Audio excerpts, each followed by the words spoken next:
and welcome to Making and Mixing Massive Music, the video series that helps you create tracks that sound like they're coming from a stadium. In this second part, we'll be looking at recording, editing and producing rock drums. Now, drums on professional rock albums sound very, very different to a drum kit that you're stood next to in a rehearsal room. Of all the instruments, drums are processed the most, and many changes are made to get that professional sound. When you first record a drum kit, certainly for me, it's a very, very scary experience because the result that you get is it can sound thin and weak and generally horrible, and that can be quite scary. So we're going to look at some techniques now to how we can get our home recordings more into line with the professionals. Let's take a look.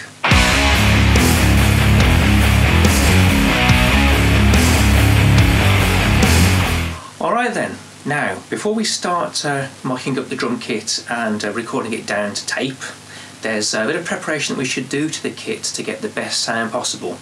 The first step is to ask your drummer to tune the kit. That will make it sound at its best.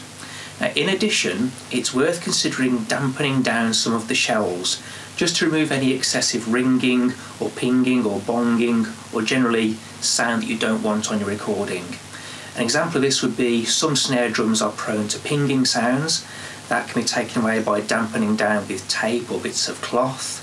Similarly with the toms, but also a shell to really consider dampening is the kick drum. If you were to put a pillow or a blanket inside the kick drum, that just takes away any excessive ringing that might go on to muddy your recordings further down the line. With that done, let's have a little look at miking the kit up. Now, for rock recordings, I would suggest close miking all of the shells if you can. If your drummer turns up like Keith Moon with 36 different drums, that could be a problem. But generally speaking, drummers don't have that many shells, so I would endeavour to mic up all of them. That would include the snare drum, each of the toms and the kick. Now, there are different microphones that are good for each of these different jobs. Let's just take a look at those now.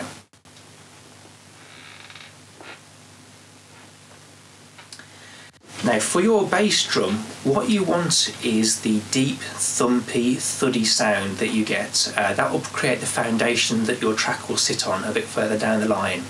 Now, when I was young and crazy, I used to record bass drums using a vocal mic.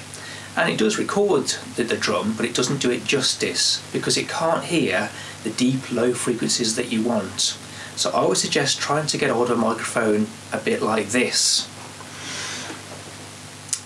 Okay, this is the AKG D112, and you'll notice that it's a lot wider than a regular vocal microphone, and that enables it to hear the deep, low thud that is associated with modern rock bass drums. So see if you can get hold of one of these if you can.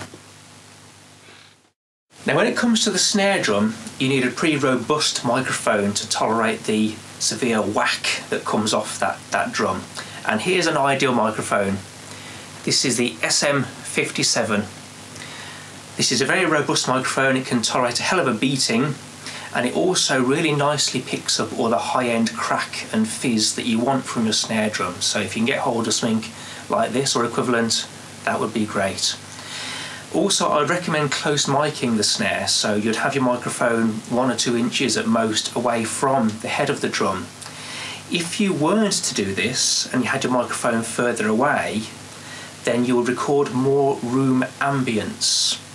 Now, this will then make your drum kit sound further away in the mix. It worked in the 60s for the Beatles because they had no better technique to use. But for us, we want our snare right in your face. So close miking really is what I would suggest when doing modern rock. Let's take a look at the overheads now.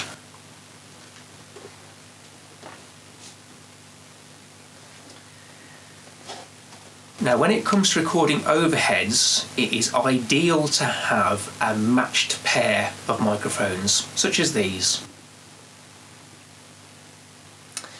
Now, these are condenser microphones, so already by their nature they're very good at picking up the high-end fizz and the sheen off the cymbals. But because they're a matched pair, they've been designed and built to actually work together. So if you weren't to use a matched pair, let me just show you. If you were to just use any old two microphones for your overheads, this one and this one for example, these are not the same, and therefore this will hear things differently to this microphone, and when you pan your overheads in the mix, it might go on to make the mix sound lopsided.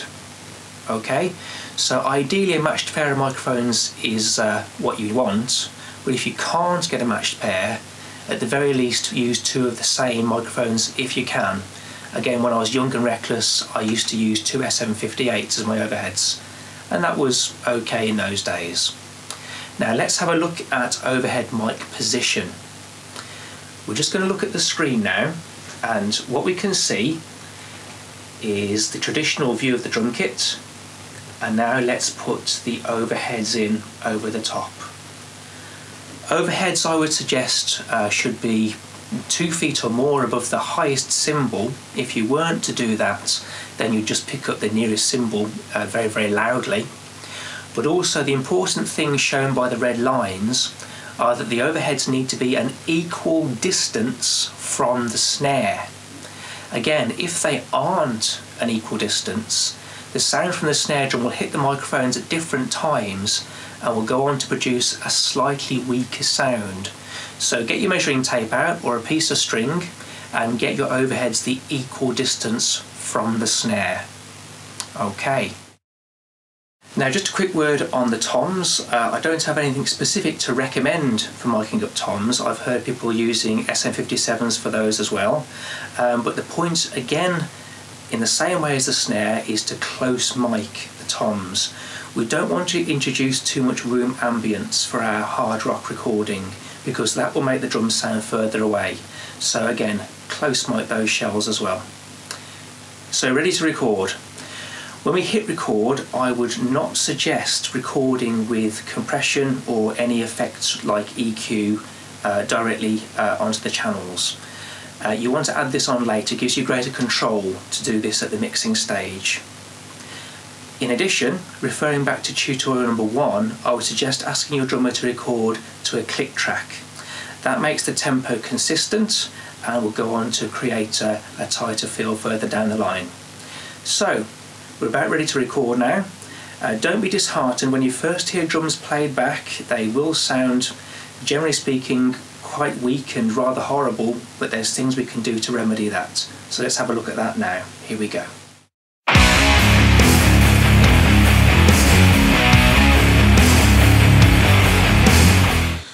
Alright, so we've now had our drummer record the song for us, and I've imported the waves into the studio software.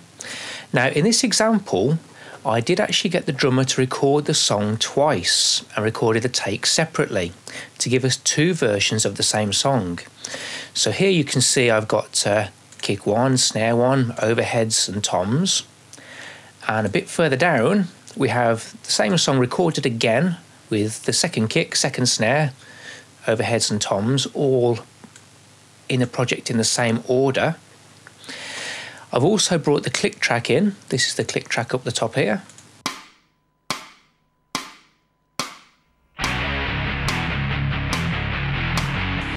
And that's what the drummer recorded the song to. I've also made sure that the project I've opened is set to the same tempo that the song was recorded to. And finally, what I'm going to do is group together the tracks of the same take. So we're just going to click outside of the waves here, drag over the top there, edit, group, and that means that anything that we do to these tracks, if you click on one of the waves, it will affect them all just the same. Okay, so let's just take that away. And let's just group the second take as well. Edit, group.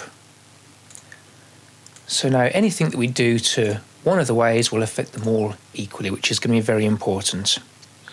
Just one final thing I've done to prepare for this project. I've set the division lines up here to bars and beats as opposed to minutes and seconds, and that's very important because assuming you have the tempo set up correctly, these bar lines will fall on the beat. Okay, so let's just take a listen. Now just one final thing before I hit play. I have taken the liberty of grouping together these waves of the like takes just for convenience. So let's just have a listen with the click to how the drums sound so far. Here we go.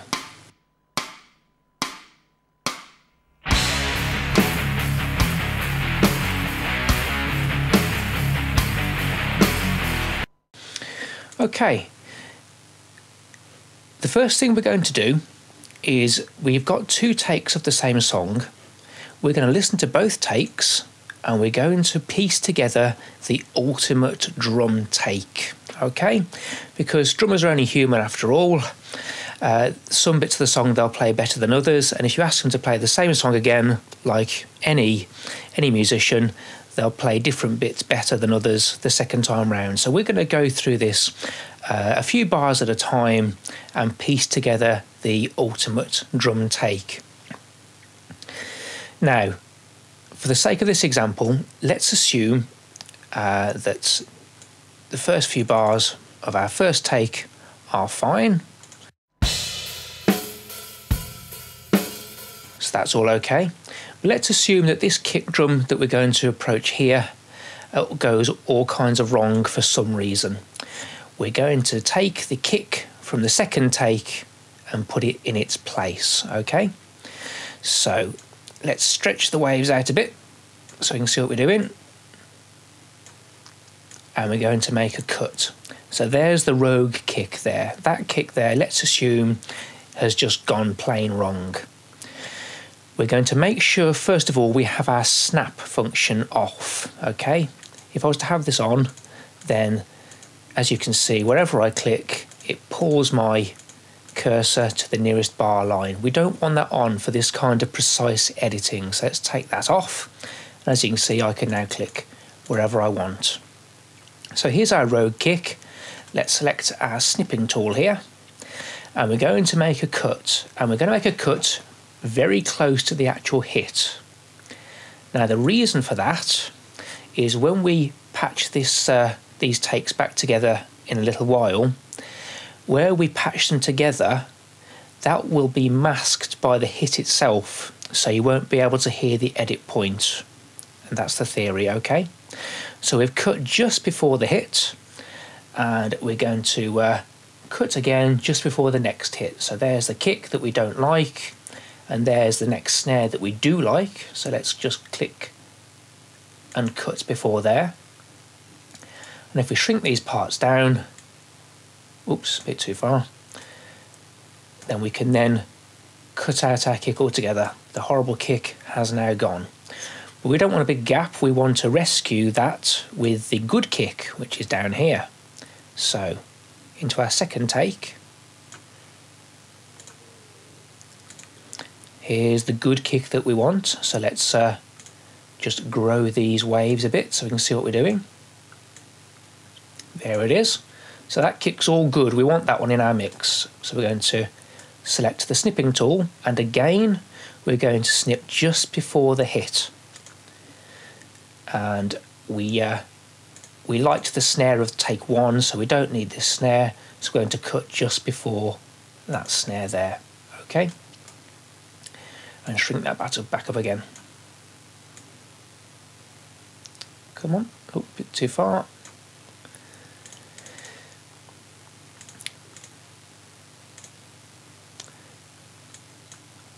Just one moment.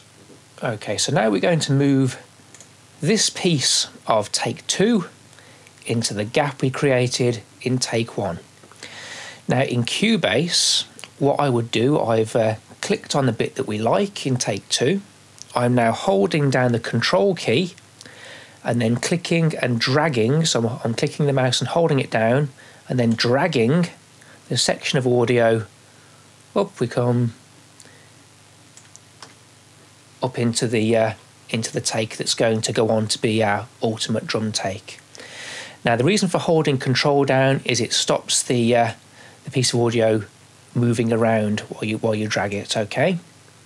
I'm not sure how other studio software handles that, but Cubase, it's like that. So as you can see, you're going to go through your song, looking at all the bits that you like from the various takes and piecing them together like that. Now, of course, what you will undoubtedly realise, we can't just leave it like that. We've got to patch these takes together. We're going to do that in just a moment when we edit the drums to bring them into time. So for now, let's get rid of all the debris down here from the takes that are of no use to us. I'm just going to take those away so we can see clearly what's going on. All right. So imagine you've done that to your whole song and you've pieced together the bits that you like from all the takes. What we're now going to do is we're going to correct the timing, because again, drummers are human and invariably they're very good. Their timing is very accurate. But one thing that sets professional recordings apart from home recordings is that the drums are perfectly in time. And that is generally achieved through editing them. So we're going to look at that now. As you can see, our main drums, such as the kick and the snare, and then the kick and the snare, they fall pretty close to these bar lines. Okay? But pretty close isn't close enough. We want those very precise. So what we're going to do, because the kick and the snare are perhaps the most prominent of the drums, we're going to snip each of those out and move them into the correct timing. Okay, so let's select our pair of scissors. I'm going to grow the waves because for this exercise we're focusing on the kick and the snare. And we're going to make a snip just before each of the hits. So snip before the kick, snip before the snare, kick, snare. This has already got the snip, and there is also the snip, so we don't need to do it again. Snip before the kick, and snip before the snare. Okay, so now we've sliced up our drum take, and now what we want to do, we want to move these sections so that the prominent drum, which is the kick or the snare, falls into line with the bar line. Okay, so what we're going to do, we're going to grow the waves much, much larger so we can see them. Now, as you can see, the bar line here falls just a few millimeters on my screen before the actual kick drum hits. We can exaggerate that by growing the wave even bigger. There we go. So now you can quite clearly see that our drummer here, very, very close, but no cigar because the bar line falls here. All right. So what I'm going to do now is I'm going to click and hold and drag that kick onto the bar line. Now, important, you'll notice that I didn't try and match the peak with the bar line. I've actually matched the start of the wave. The more you grow it, the more clear you'll be able to see, incidentally. That is important. You don't want to match the peaks. You want to match the start of the waveform. Okay? So let's go and find our next prominent hit, which will be the snare. Over we go. Across, across, across. Here it comes.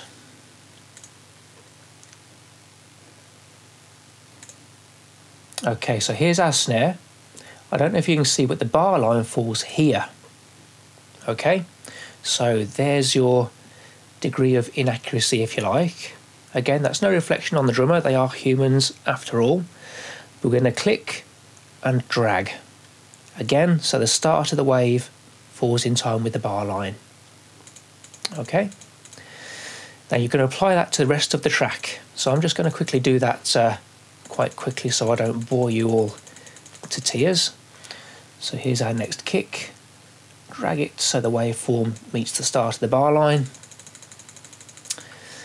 Here's our snare. As you can see, this snare is just fractionally ahead of the beat.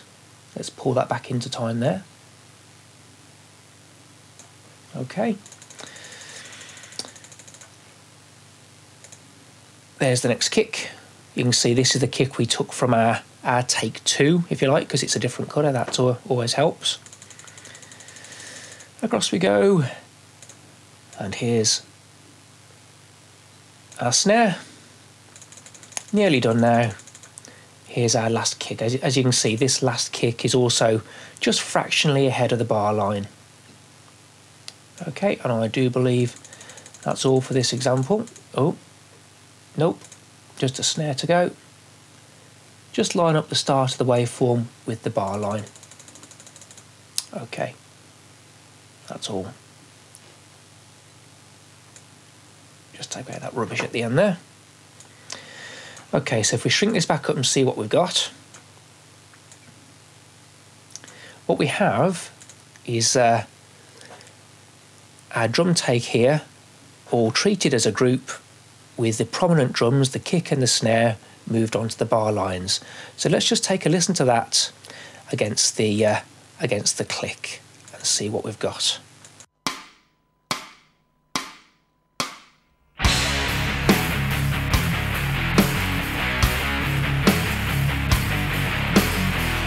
Just for clarity, I'll also play you that with Cubase's click, just so you can hear the precision that we've achieved there.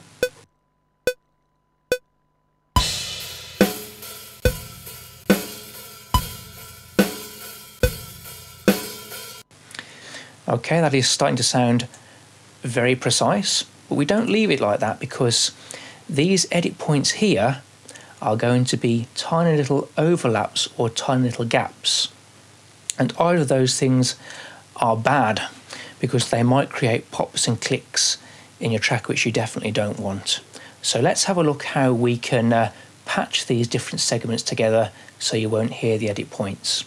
As you can hear, or as you can see, this portion here has no audio at all, so I'm going to take that out so we can see what we're doing.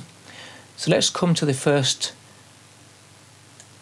edit point here. Okay, let's grow the wave so we can see what we're doing.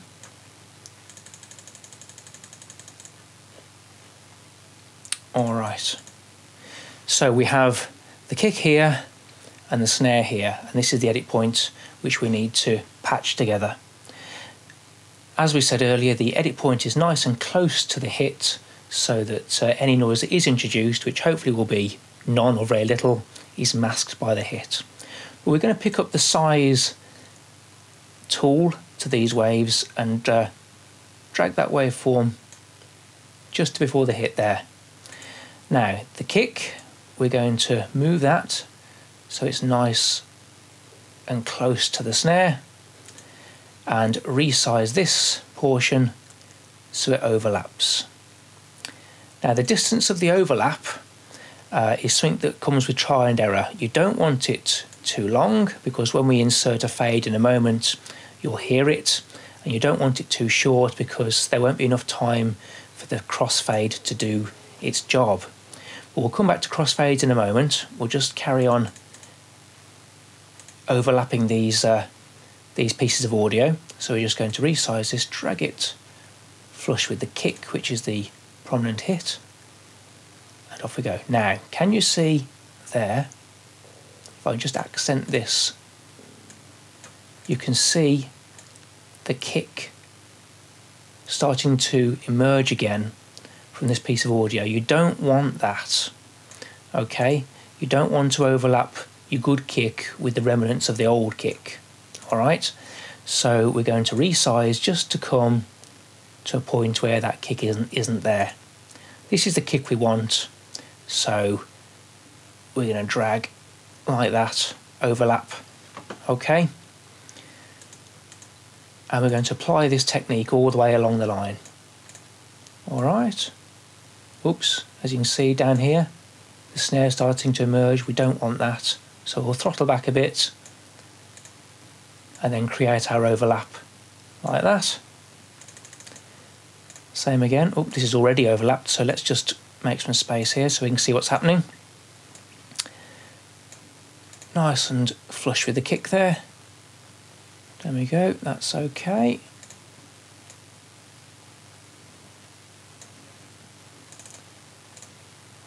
Right, for the sake of speed, let's just pick the pace up a bit so you're not too bored watching this. Okay, nearly done. For the sake of speed, I'm just going to race ahead a bit here. Okay, there we go. So those are all our overlaps put in.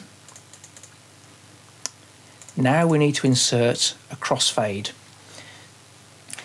Now a crossfade will make this wave fade out where the overlap section is, and this wave fade in where the overlap is. So this hash section here, we're going to select the audio as we've done, click, and press X in Cubase.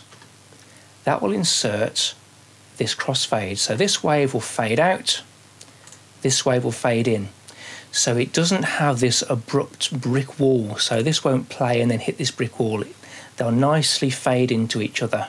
Okay, so you shouldn't be able to hear the edit point, especially not since we've done it so close to the next hit.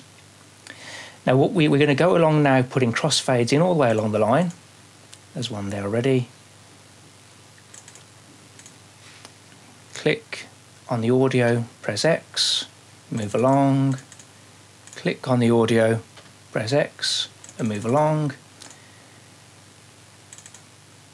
Click on the audio, press X. There we go. So now we've inserted these tiny little fades, these crossfades, so we shouldn't be able to hear the edit points. Alright, so now let's have a listen to that against the click once more, just as a minor celebration.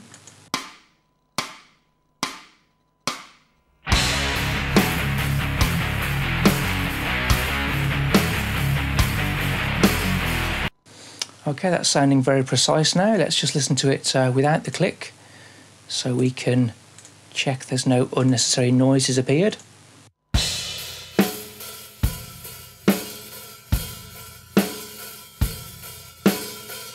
So now we've brought each of our prominent hits into line. We've patched the takes together. And we now need to do that to the entire track. As you can see, this is just a section for this tutorial, but you will then go along your whole song doing the same, and you'll end up with something like this. Okay, so you've now gone through your whole song, slicing up the prominent hits, which are usually the kick and the snare, and all of these lines here are edit points. Okay, if we just grow these waves out, you can see all the edit points in the song. Incidentally, a word on slicing up the takes.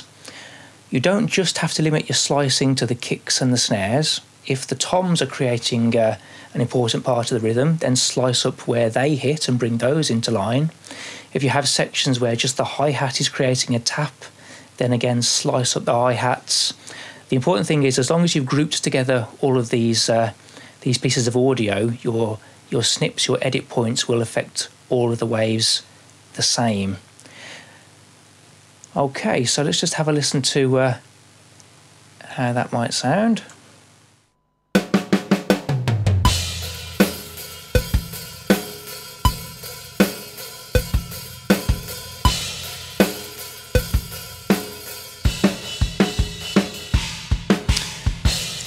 Okay, so our drums are now perfectly in time. Now, one thing that I can hear everyone screaming, well, there's two things. Firstly, crikey, that looks really boring. And the second thing is, that looks like it must take ages. Unfortunately, it does. It takes me several hours to edit up a drum take for a song. But the good news is, the modern studio software can do this automatically, just with a few clicks of your mouse. I don't use this function for two reasons though. The first is the most important. I have no idea how to do it automatically. But the second thing to remember is, if you allow the computer to do something so important automatically, the computer is not viewing your drum take as a piece of music. It's looking at it as a series of ones and zeros. So the results can be quite clinical, and it can also make some bad decisions because it can't hear this as a piece of music. So I do prefer to keep the human element and make decisions about every drum hit individually. just to keep the human side there, to add in human imperfections and keep the drums sounding real, really. Okay. Now what we're going to do, once we have edited up and patched together our drum take here, I then export each of these waves individually. So I'll then export that, mix it down, and then re-import these waves in so that the computer doesn't have to try and take into account all of these crossfades whilst trying to process the rest of your song. Okay, so you'll end up with something like this. Okay, so what I've done, I've exported each individual wave and brought it back into the project. So now this is what we're left with. Nice, clean drum take.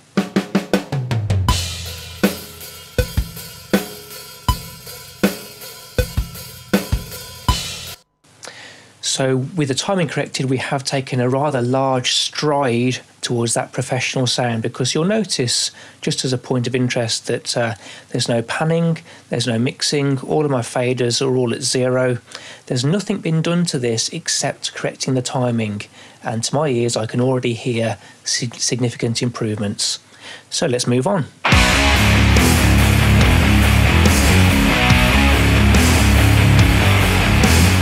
Now, in preparation for further processing, the next thing we want to do is group some tracks together so any of the processing we do affects certain tracks in the same way. The best example of this is the overheads. When we process these, we want the two tracks to be affected exactly the same. If they weren't, when we pan the overheads left and right, the mix might go on to sound lopsided, which is generally a bad thing. Also, we're going to actually group the toms together, because they work well when they're treated all the same, and it keeps them sounding like part of the same drum kit. It avoids having radically different sounding tom shells. Alright, so we're just going to put some groups in now. So you can see here we've got the kick, the snare and the overheads. Let's just add in a group track. Stereo group track for that matter. And group these overheads together. Here we go. So we've got our overhead group.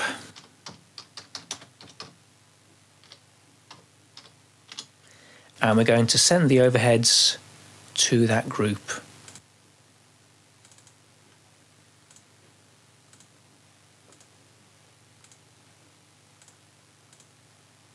Oops. Okay, so now we've got our overhead group, we can do whatever we want to the group channel and it will affect both the left and the right overheads exactly the same. We're going to add a group to the tom channel, and this is what we're going to end up as a result. Alright, so we've grouped the overheads together, we've grouped the toms together, as you can see, there they all are. Now what I've also done, I've added in an overall group called the drum bus, where all of these things are going to go. So we've got the kick going to the drum bus, the snare going to the drum bus, the overhead group going to the drum bus, and the tom group going to the drum bus, so that if we wish we can control all of these things with just one fader here. Okay. Now, moving on to gating. An important thing to remember with your track is at any given point, the only sounds playing should be those you want the listener to hear. Anything else is just garbage. So stuff such as microphone spill all needs to be edited out and got rid of, and that will result in a more focused and less cluttered sound. Let's just have a look at how we would gate the kick, for example. This is the kick without any gate at all.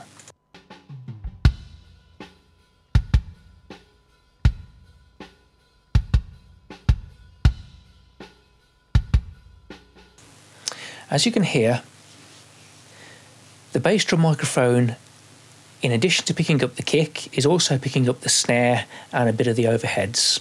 Now when the kick isn't playing in these gaps here, that sound is of no use to us. It's just cluttering up the mix, because obviously the snare is being picked up by the snare microphone. We don't need the bass drum to pick up the same thing.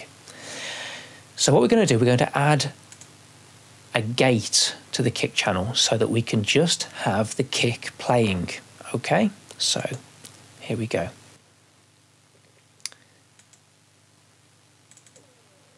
So here's my gate here. Okay, so let's switch that on. Hit play. Now, as you can hear, only the kick is getting through. If you move this threshold here, this is the volume at which the gate takes effect. So if we turn the threshold down, then more and more stuff gets through. If you turn it up, it restricts more and more what's getting through the gate until you're left with just the kick. Okay, so now you can hear we've just got the kick for the most part. Generally speaking, we've just got the kick. So let's just apply that to the snare as well. Just stop that for a moment, because similarly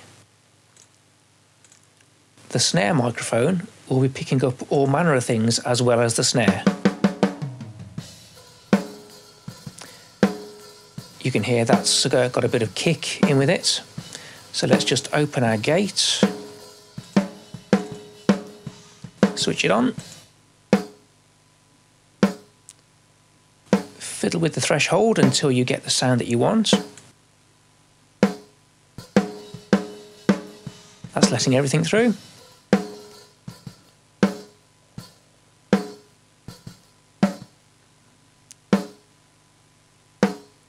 And round about there, all that's being allowed through the gate is the snare. So if we play the kick and the snare together, we've got a more tighter and less cluttered sound. So already that's a bit tidier. Okay. Click stop for now. Now, when gating the shells of the drum kit, it's important not to forget about the toms. The toms don't play very often in any given track when compared to the kick and the snare, for example, but the microphones attached to the toms will listen and record all the way through the track and will pick up a lot of garbage, a lot of spill from the rest of the kit. Now, it's important to get rid of this.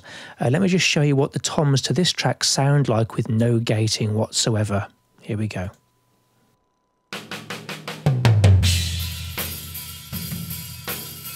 You can hear that the microphones have picked up spill from the rest of the drum kit. It's a horrible noise, and it's not going to contribute anything to our track whatsoever, so we need to be getting rid of it. Now, you can use gates to extract the toms from all that spill, all that garbage, but a more precise way of working when it comes to toms is to actually snip them out with your snipping tool. For example, this is what I mean. Here's our tom here. We're going to snip just before it. Let me just grow that. And we're going to snip after it. Now, if you imagine applying that all the way through your track, so you'll find all the other toms in the take and snip either side of them as well, we're then going to remove that horrible noisy garbage that we don't want in the track. So we're left with just the tom on its own like this. And now, because we've extracted that, we can now have very tight control over how we want it to fade into the mix. So we're going to put a little fade here at the start, so there's no popping. And we're going to be able to control very precisely how it fades back out again. So you can see me applying a fade there. Okay, so we're left with something like this. So we can now control how this tom fades out, And we can treat all the toms in our song differently because they may appear as part of a drum fill, they may appear on their own, they may be playing by themselves. So we've now got very tight individual and precise control over all of our toms, as opposed to using a gate which would hear all the toms exactly the same and react exactly the same. So that's the recommended way of approaching those. Once you have treated all of the toms this way, I've exported each individual channel and re-imported it back into the track. So if we just take a look up here. So as you can see, we've extracted the toms and we've ditched the garbage. All this lovely silence here is going to do the track the world of good and make it sound far less cluttered. And now we come to the subject of panning. Let me just shrink this back so we can see what's going on. Panning gives us the opportunity to spread the drum kit across the sound stage and make it just that bit wider. Now, importantly, the kick and the snare, generally speaking, are left in the centre. Unless it's for effect, they will always be dead centre. Now, the overheads should be panned. Now, some people like to pan these far left and far right. And that's okay, but it doesn't leave much room at the far side of your mix for keyboards and backing vocals and guitars and so on. And also by panning something far left and far right, it will fill up the whole sound stage and it will make your drum kit sound like it occupies the whole of the stage. Whereas in reality, a drum kit only takes up a portion of the middle. So I'm going to bring in my panning just a bit here and have it a bit more how a drum kit would be. Let's go for 60 and 60.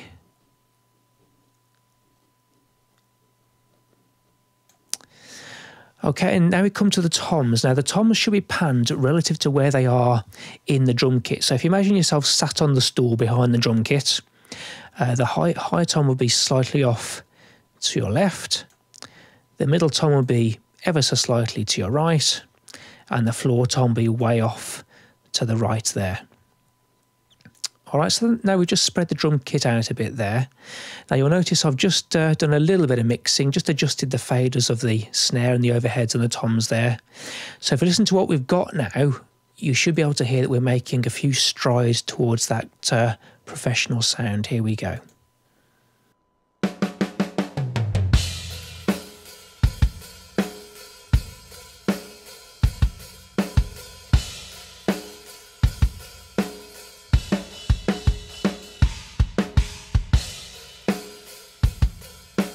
So we've simply used timing correction, some gating and some panning just to spread the kit out, and already we're beginning to get there, but there's still plenty left to do. Let's move on.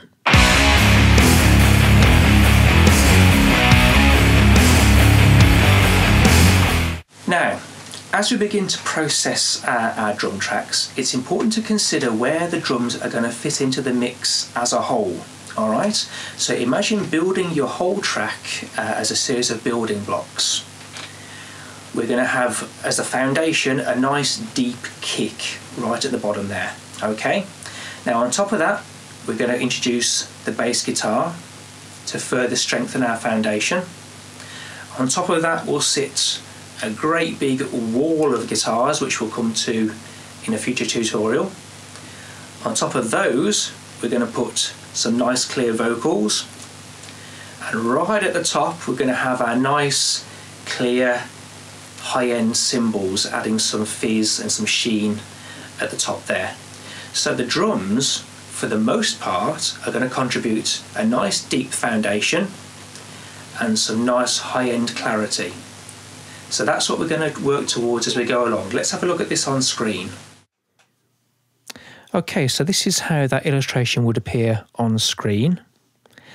As you can see, these are our building blocks, with the kick and the toms providing the low thump at the bottom, with the cymbals and the hi-hats providing the high fizz and sheen at the top. So as you can see, the drums are really contributing this low solid foundation and the high end, with everything else fitting in between. Now this is only an illustration, so please don't execute me at this stage. We're going to talk about this more in the EQ tutorial. But the important thing to take away for the moment is that everything has its place in the mix. and for the most part, the drums contribute the low end and the high end. Let's just have a look how that relates to the sonic spectrum. So here's our full range of frequencies from the low bass on the left to the high end on the right. Now our building blocks that we looked at a moment ago will fit in a bit like this. So as you can see, the kick and the toms down at the bottom there on the left in the bass end, and at the high end you've got the cymbals and the hi-hats. You'll notice to the left of the kick and the toms there's nothing at all. That's because there's nothing useful to be had below about 40 Hertz. Most speakers can't reproduce below 40 Hertz. It's difficult to hear it. Mobile phone speakers don't go anywhere near this frequency, and that's what most people play music on these days. But it does occupy a lot of the headroom in your mix, and it does provide a lot of clutter.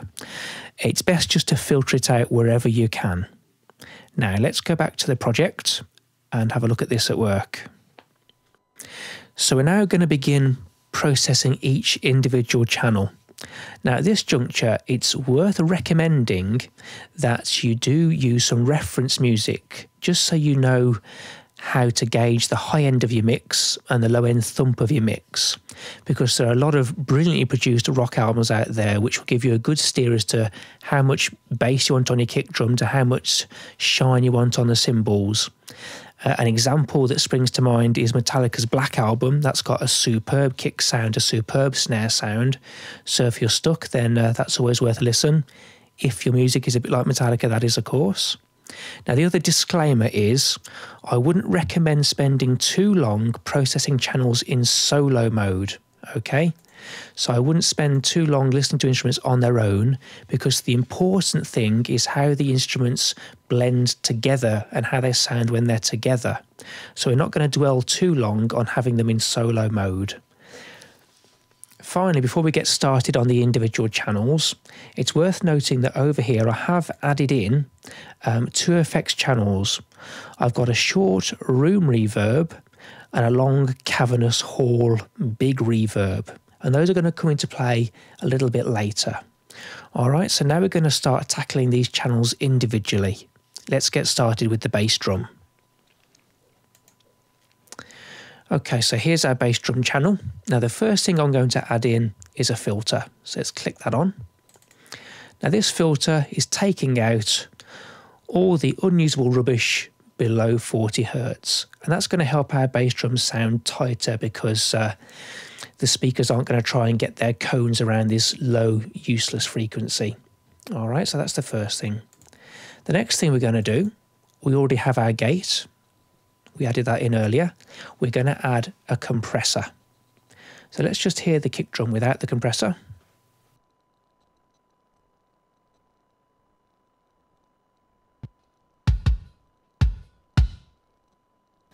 And let's add in our compressor now. This is going to tame the kick drum to make its volume a bit more consistent.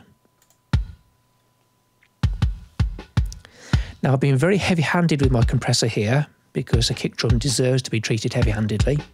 Got a ratio of 8:1 there. Now attack, now this dictates how many milliseconds will pass from where the compressor first hears the signal to when it springs into action. You don't want to set it down to the minimum, because that means the compressor will jump into action as soon as the kick appears. And you do want that initial snap, that initial crack to get through. So I've set it to around about 10 milliseconds. The threshold is a bit like raising and lowering the ceiling. If you take your threshold down, you're lowering the ceiling, which is squashing the signal more and more and more. If you were to increase the threshold, you have a very, very high ceiling, and only the loudest peaks will be touched by the compressor, and even they will be compressed only a little bit. So as it goes, I'm going to come down to about here. A rule of thumb that I work to, which has served me well, is I always look for about 6 decibels of gain reduction from my compressor. So if it's in the region of about 6 decibels, let's just have a look, see what we can do. then that rule of thumb has served me well. There are no fixed rules of the compressor. The best advice I can give is just have a play and find what works for you. But now we've got our kick drum compressed, let's move on to the next effect. We're now going to add in some EQ. I always put EQ after compressors, because if you put EQs before the compressor might respond differently and squash all the good work that you did with your EQ. So, EQ next. Now, coming back to our diagram earlier, our building blocks from earlier, the kick drum needs to contribute a lot of low-end weight and a bit of high-end slap to make sure it's heard in the mix. Now, the low-end weight for a kick drum is going to be somewhere around this bottom area, around about 60, 50, 60, 70 hertz, okay? Around 60 hertz is a low-end thump. If you want your kick drum to sound more like a slap in the face than a punch to the belly, then you might want to boost around about 100, maybe 120. As it goes, I like that low-end thump myself, so I'm going to come down to around about 60. Now, a little bit further along, around about 200, is a very woolly area. If you listen to this, that horrible ponging sound isn't really what we want from our kick drum, makes it sound a bit silly. So we're just going to reduce that frequency slightly, we're going to scoop that out just a bit. And by doing so, that will further enhance this low-end thump. Now, the only thing left to do is to add some high-end crack, so the kick sounds like it's slapping in the face at the same time as punching in the belly. So let's add some higher frequency. Now, the high end, if you sweep around a bit, you'll find what works for you. But chances are you'll come down to a frequency in the region of about 5,000 hertz there. Okay, so there's our kick drum starting to take a bit of shape. Moving on to the snare. So let's have a listen to what we've got with our snare.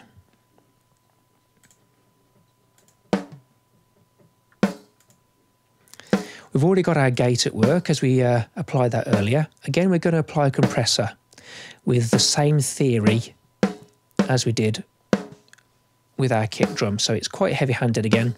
Incidentally, I didn't mention release earlier. I would just recommend experimenting with the release setting, but if you're a relative newcomer, I don't see the harm in just selecting auto just to get you off the ground, all right? But the point is we've added a compressor. Now, a snare needs to have a lot of high-end bite, so it cuts through the mix. Sounds a little bit like a mini chainsaw. Now, to enhance those higher frequencies, I'm going to add a little bit of distortion. So I've just got a bit of distortion here. I haven't gone wild, but it's just enhancing those higher frequencies. I'm then going to add in a bit of EQ. Now, if you recall earlier, we scooped out of our kick drum around the 200 area. Now, to make the snare and the kick work in partnership together, it's worth considering boosting the snare where you cut it in the bass drum, so you boost around about there. That adds in a bit of low-end weight to the snare, and it does result in it complementing the kick quite nicely. Similar fashion to the kick, the snare will have middle frequencies that aren't of much use. So if you listen to this sound, that horrible ponging sound isn't really going to help us much, so we're going to reduce that a little bit. Then importantly for a snare, we're going to add some high-end bite. So here's our high frequencies. I would recommend not boosting in the same place as you boosted your kick, so they continue to work in partnership rather than conflicting with each other. For me, I've gone for around about the 7,000 mark. Now, importantly, if you just want to check those are the right EQ changes, let's bring the kick track back online. And just check there's no conflicting going on there, that sounds okay. But just to come back to what we said earlier, I would make these EQ changes with both of these channels playing. I wouldn't do it in solo mode like I just have done. That's more for illustration purposes. But we're not done yet. Let's just take that away. Coming back to our snare. It's not lost on me that this isn't exactly the sound of the classic rock snare. What I'm going to do now is show you a trick to get that big, booming, cavernous reverb snare sound that was especially associated with 80s rock, but works just great on any brand of rock, really. So what I'm going to do first of all, I'm going to add in some reverb. As it goes, the setting I'm using is in fact called 80s snare. All right, so now you can hear that reverb tail after the snare there. Now what we're going to do, if you hear that reverb tail, it is going on quite a long time after the snare is hit, and that reverb tail will trample over other areas of your mix. So we want to bring it under control, okay? And we're going to do that by using a combination of a compressor and a gate. What I've done here, I've added in a compressor, and this is compressing both the snare and the reverb together. So it's making their volumes much closer together, which is making the reverb sound more powerful. You can hear that there.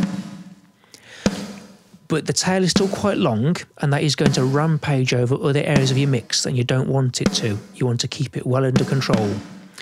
So I'm going to add in a gate. As we turn the threshold up,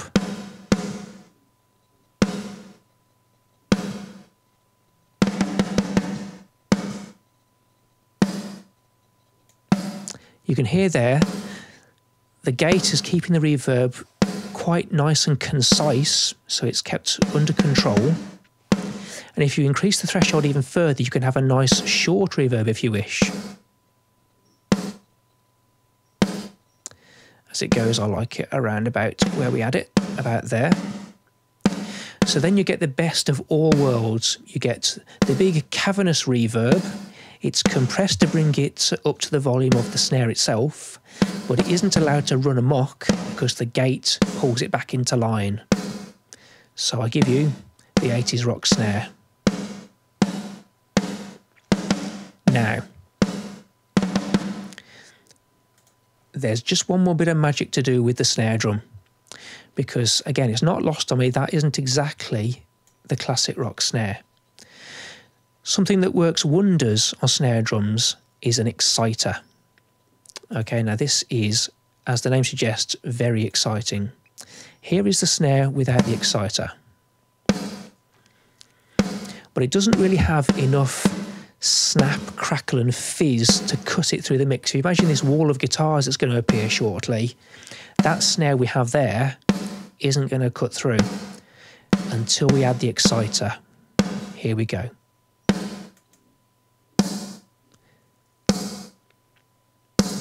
What the exciter's done is it's enhanced all the high frequencies and given us this lovely, sharp, bright snare.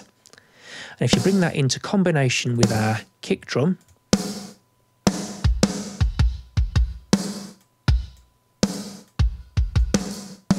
you can hear the beginnings of a pretty hefty rock drum kit. Very exciting stuff. Moving on though, still plenty to do. Let's look at the overheads. Now the important thing is we're going to process these using the group channel. We're not going to touch the individual tracks. We're going to process the group itself. The first thing I'm going to add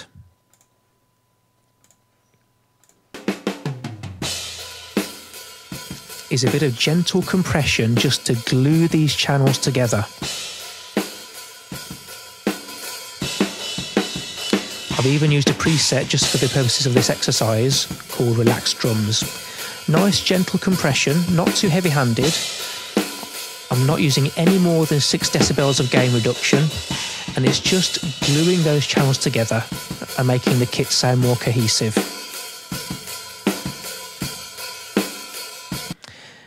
Now, one effect that overheads really like is a bit of gentle distortion.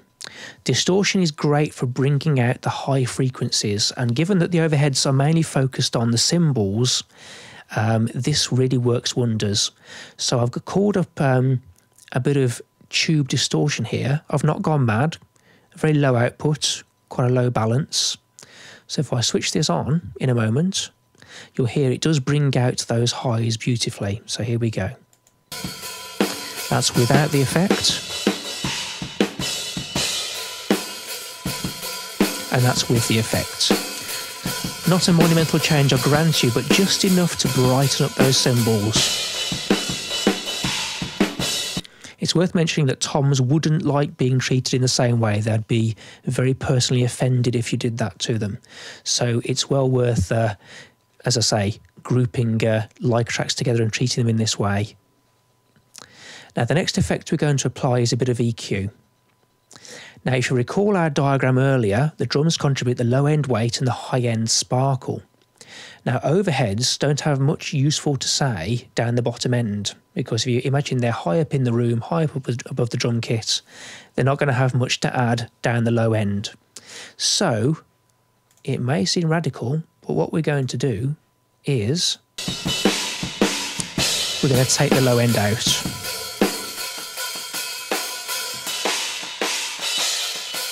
So all that low-end rubbish that's not really helping us much is all taken out, just leaving the bright cymbals behind.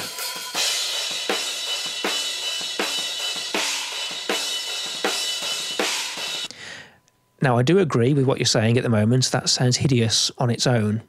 But the important thing is how it sounds in combination. So let's just check our work and listen to the kick, the snare and the overheads together. See if we're getting somewhere.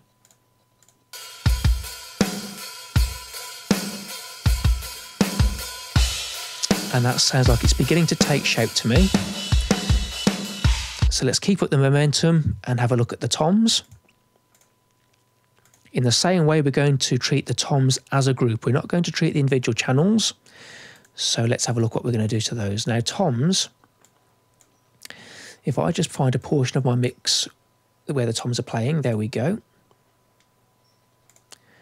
Toms benefit from being clobbered with a heavy-handed compressor. This will bring all three of our toms, all three channels, to a comparable volume. So here we go.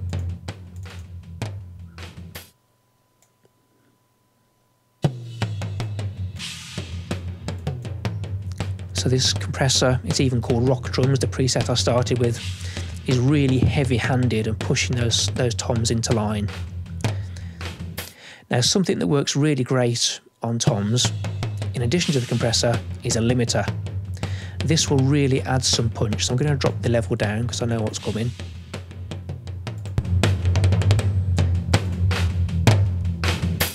The limiter is really firmly belting those toms into line, and the result is a really punchy sound.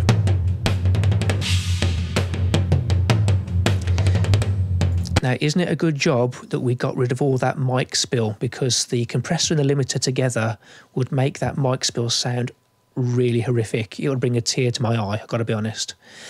So it's a good job that's gone. Now, the next thing we're going to do, we're going to add some EQ. If you come back to our diagram earlier, the drums are contributing low end and high end. So where toms are concerned, we're going to add some real low end thump. Really deep thump. Now, we're not going to accent below the classic 40 hertz. There's nothing useful down there, but we are going to really enhance this low end. It's worth doing this with the kick playing at the same time, because you don't want the toms to mask or trample over the kick particularly. You want it to complement the kick. Now, similarly at the high end, we want to bring out where the stick whacks the tom's skin. So I'm going to heftily boost the high end there. And to exaggerate this EQ curve even more, I'm going to scoop out those sometimes nasally, pongy kind of middle frequencies. Now, that's a pretty extreme EQ curve. I wouldn't suggest doing it on anything other than the toms, really, to that degree. But the reason we can get away with it is because the toms aren't playing very often, and we've gated the channel, we've snipped the toms out, so we don't have any excess clutter to worry about either. Let's just have a listen to that.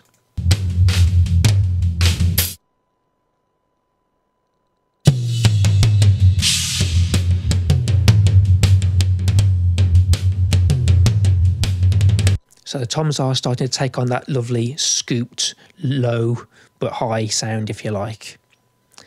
Now, the other thing missing from the toms on rock recordings, if you imagine your favourite rock album, the toms, when they hit, sound like there's a cannon going off. And that's because the engineer generally puts on a healthy dose of big reverb. Now, we're going to do that here. I've got the channel set to pick up some of this big reverb that I had on my effects channel down here. And this will make the toms sound like they're being played in a cathedral, for example.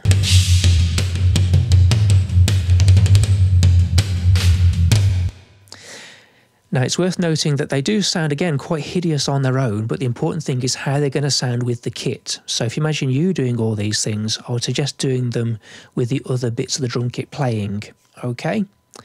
But the point is, we've got some big reverb on the toms, but that big reverb will not be affecting the kick or the snare or the overheads, because you don't want it to. That would make the drums sound a mile away, and your drummer would not thank you for that one bit. Now, before we start listening to the result that we've got, if you remember, all these drum channels are going into a drum bus. Now, what I'm going to do is just apply a little bit of gentle compression. Just a gentle compressor, just to glue all these channels together so they sound like a cohesive unit. So let's hear, with all that in place, if we're actually getting anywhere near the sound that we want. Here we go.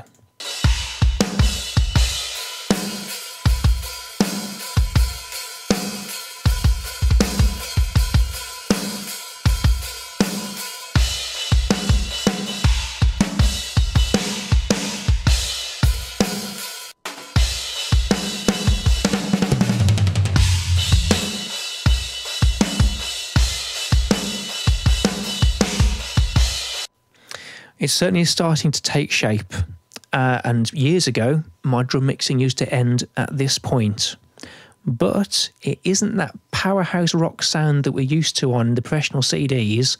There's a couple more tricks that we need to apply, so let's move on and see what those are.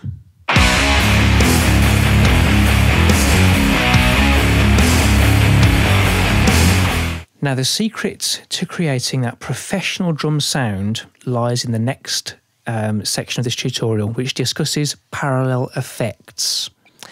Now, a parallel effect is where you take your regular channel, which is here. We've just got an overhead playing here.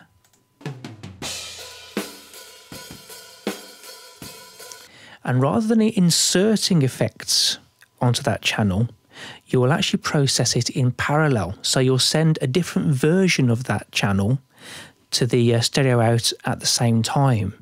Now, for example, you might want to use a parallel compressor.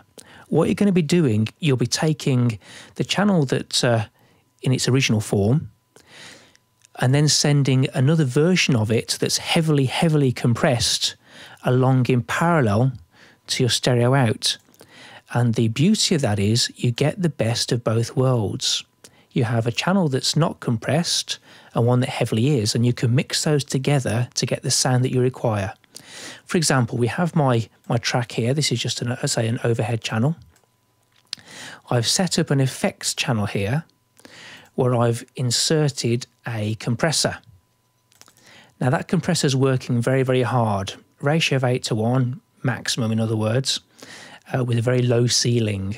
Okay, so that compressor is going to be beating that overhead channel to a pulp, basically.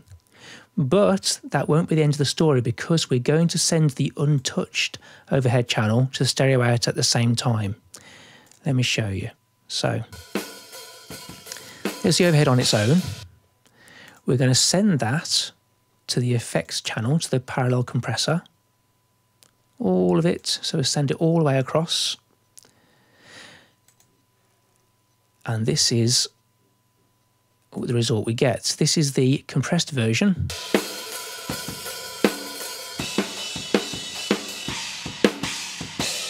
So that sounds quite hideous because that's a heavily compressed version of the same channel. But the beauty is we've still got the original version. So if we take down the fader to the parallel compressor, we can blend in the compressed sound to get the sound you want.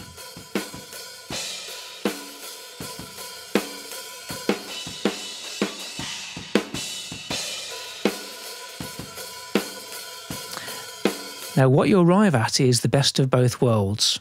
Okay, so here's the channel without any parallel effects. Let's add in the parallel compressor. And you can hear how strong that sounds now with the heavily compressed sound working in parallel.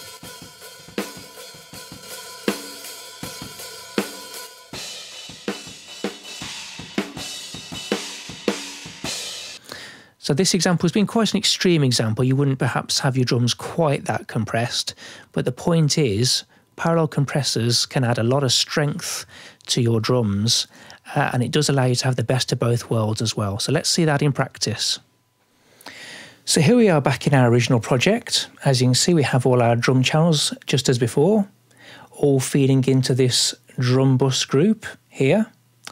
Now, I've also added in 2 effects channels now. Effects channel 1 here, and effects channel 2 here. And the drum bus is feeding into both of these now. So let's just open the drum bus, and you can see it has 2 sends, one feeding into the first effects channel, and the second feeding into the second effects channel. Now the final thing I've done, I've added in a master group channel here. This is going to be the fader we use to control the entire drum kit. So the drum bus is feeding into the master drums group, effects channel 1 is feeding into the master drums group, and effects channel 2 is feeding into the master drums group. So everything all the way along the line ends up under the control of this fader here. Okay, so let's take a look at what we've got in these 2 new effects channels. Well, the first, I've added in a compressor. Now this is going to be working really hard to squash our drums virtually flat. The preset I started with it was even called loud and smooth, so that's going to be delivering the goods shortly for us. The second effects channel, I've added in some gentle distortion, some saturation, and that's being supplied by magneto in this example. Now distortion doesn't really like low frequencies, so what I've done is I've carved out all the low end here just so that the distortion picks up the high end and doesn't complicate things further down the spectrum. So now let's listen to the effect these parallel effects have on our drums. Let's just remind ourselves quickly of how the drums sounded before we applied these effects. Here we go.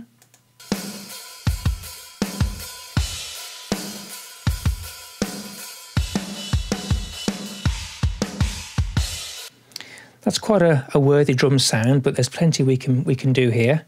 Now I'm going to take the mute off the parallel compression channel. Okay, so if you recall, this channel has got the compressor inside.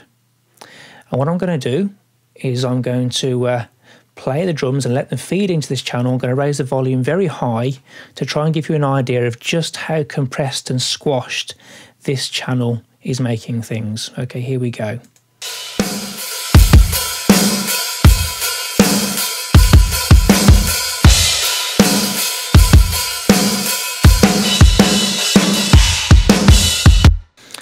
So you can see there the compressor's working really hard and really pummeling our drum kit as a whole there. And it is a very compressed sound, and it does sound rather unpleasant on its own. But the important thing is no one's going to hear it playing on its own. What we're going to do now, we're going to use the fader of this effects channel and mix in that heavily compressed drum sound with our relatively uncompressed drum bus here, until we get the sound that we want. Now what's going to happen is it's going to add some real solid weight bit underneath the drum kit and really support it, so it should give us that classic rock drum sound. Let's take a listen.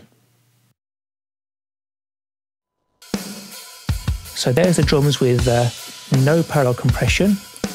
Now let's raise the fader.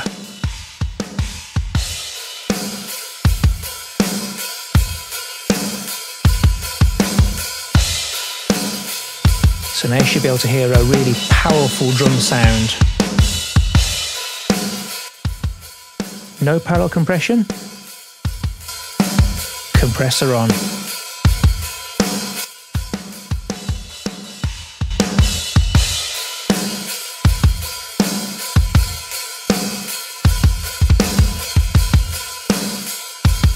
So mixing in that heavily compressed sound has really supported our drum kits and really given it a solid foundation, and it makes it sound super powerful. So let's have a look at this gentle distortion that we have here.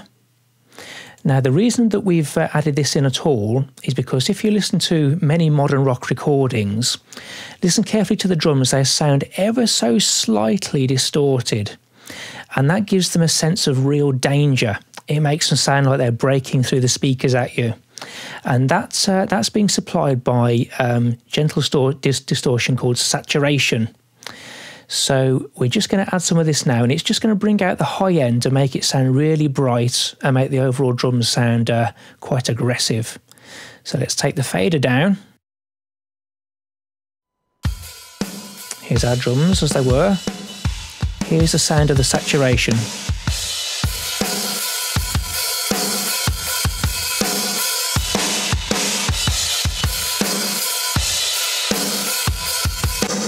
So again, that sounds really horrible on its own, but the beauty is we're just going to mix in enough of that sound to give the overall result that we want. So let's take the fader right back down. When it comes to saturation, you don't need very much. So within just a few pushes of the fader, we should be where we want to be. Here we go.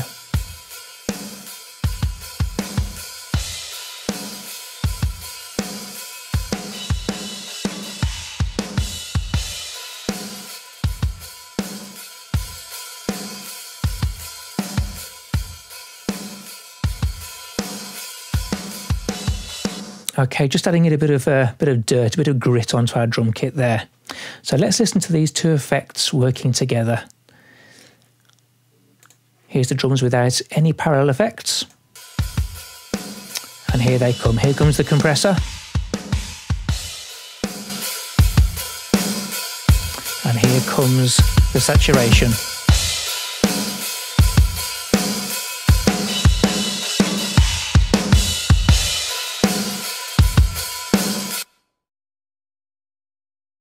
Now finally, you may recall we have everything rooted into this overall drum group.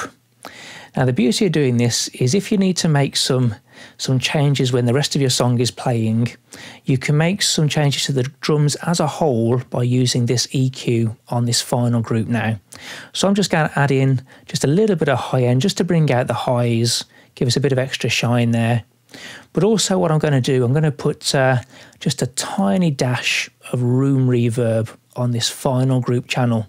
So that all of these channels with all of their effects, all of the processing, all sounds like it's coming from the same acoustic space. So just a dash of room reverb there. So that's the end of our processing. Let's have a listen to the results we've ended up with, and hopefully it will be cause for a celebration. Here we go.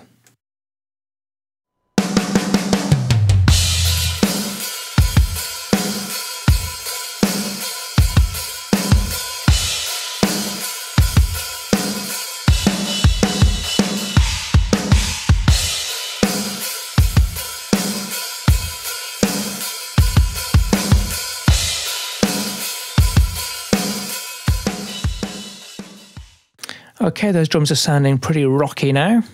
So that brings us to the end of this tutorial. I'd just like to finish just by stressing once again that the changes I've made in this tutorial shouldn't really be done in solo mode. So I wouldn't recommend changing EQ too much or adding effects too much without having the other instruments playing at the same time.